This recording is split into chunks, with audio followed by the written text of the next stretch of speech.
Welcome to Backpage Blues. I'm joined by Charlie the Hurricane Skillen from the Mail Online. How are you? I'm very well, mate. How are you? I'm very well, and I'm very excited for this edition. I've been looking forward to this, Charlie.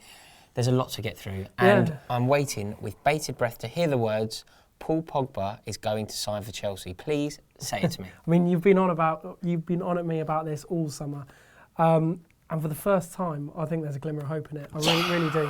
I really do. You know, I mean, we've been talking about Paul Pogba for ages. You know, I said before, it is a fact that Chelsea have wanted him all summer. He was Chelsea's #1 target. I always thought, and you know, the common thought always was that it was a pretty much no-go. Pretty much Barcelona had him signed, sealed, delivered. Chelsea weren't looking to buy in that area. Since our dodgy start to the season, obviously we said last week, Chelsea have been sprung into buying. Obviously we saw that with Pedro. Actually, Chelsea made a bid for Paul Pogba last week. What? 54 million quid. And it was rejected. Juventus are still adamant they don't want to sell. Frankly, I think that's a little bit of face saving. Paul Pogba is certainly not going to be at Juventus in 2 years, and maybe even this summer. So do you think that the Juan Cuadrado deal, us giving them Cuadrado on loan, you know, a lot of clubs were in for Cuadrado. He's a sought after player, and clearly very talented. He didn't work out for him at Chelsea, but he's obviously a very good player. Do you feel like the Cuadrado deal was a bit of a sweetener? Well, look, I mean, it kind of these things happen in football. Actual swap deals very rarely happen, but these things do happen quite a lot. Interesting enough, talking about players going out, Juve are massively interested in Oscar. We've been talking about that all summer. They're also okay. Steady on. We're not in a position to. We don't want to be losing players. As much as I'd like to welcome Paul Pogba to Chelsea. Yeah, but I mean, Oscar was a first-team player. Cuadrado wasn't. Yeah, but if you welcome Paul Pogba to Chelsea, you're going to have to make sacrifices somewhere. You know. Financial sacrifices I'm prepared to make. Yeah, but you know, they aren't mine. You see, this is Juventus' big asset, and you know they are one of the biggest clubs in the world. This is going to take really some doing to get him out of Juventus at this stage, especially to Chelsea.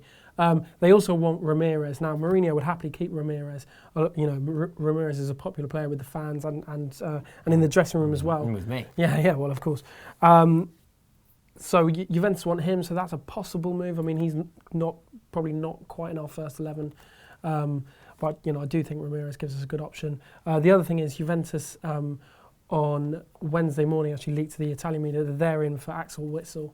They're buying a replacement. Well, yeah, I mean, he wouldn't be exactly the same kind of player as Paul Pogba. He's that little bit more attacking, but he is within that mould, and also he would be like a marquee world-class player, albeit slightly below the level of Paul Pogba, for them to kind of a bit of a soften the blow with the fans.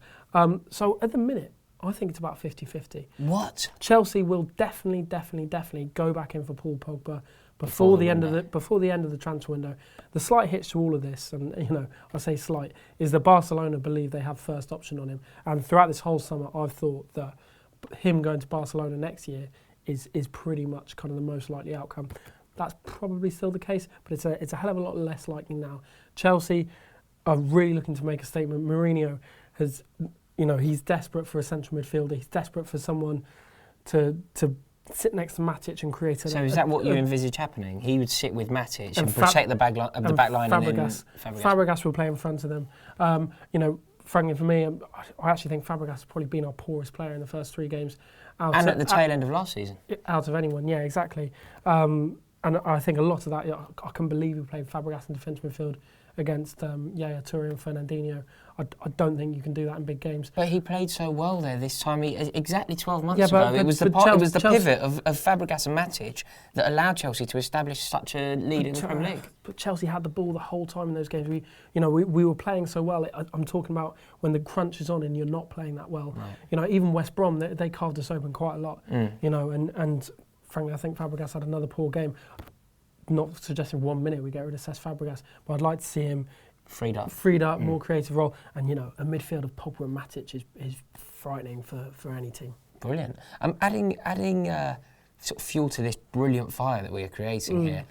Pogba were to come in, that would be such protection for the back line. And that back line could include Mr. John Stones. Well, look, this is looking ever more likely. I've been saying for weeks, I think this still will happen. I still believe it will happen. Obviously, this week is handed in transfer requests. Now, that's crucial because it just shows that to Everton that he really wants to go.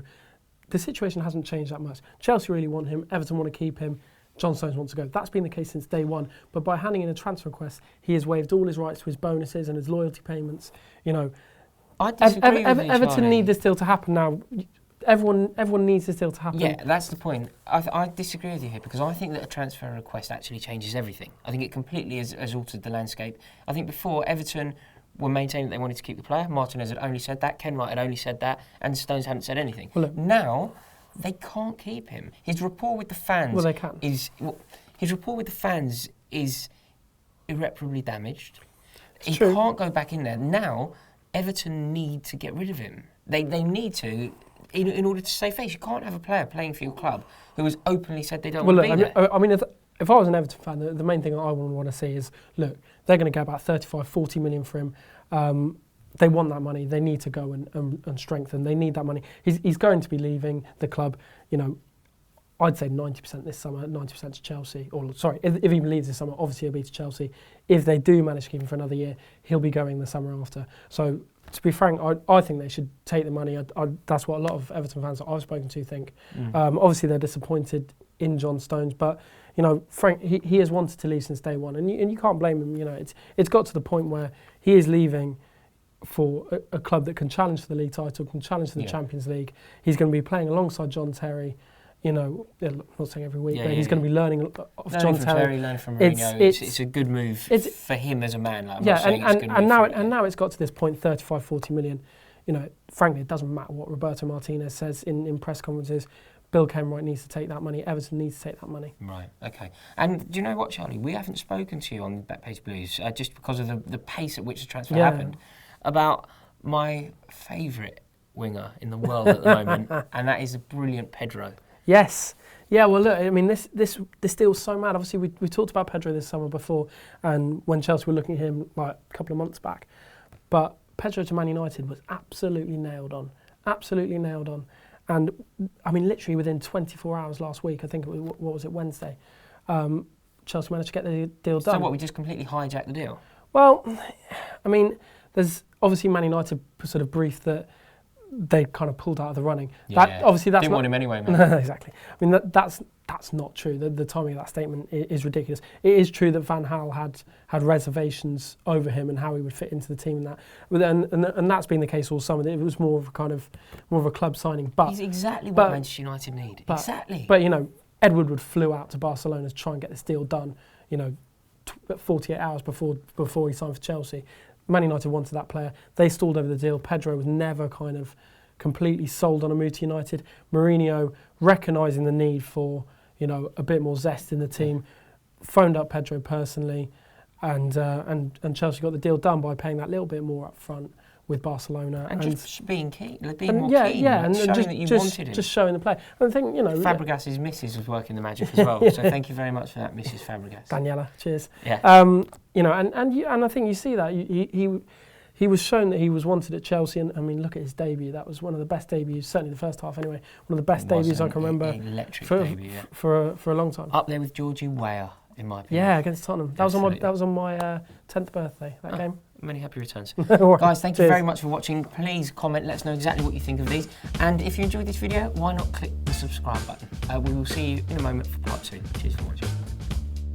And that is, I don't think that Fabregas and Matic will ever provide the amount of goals that Frank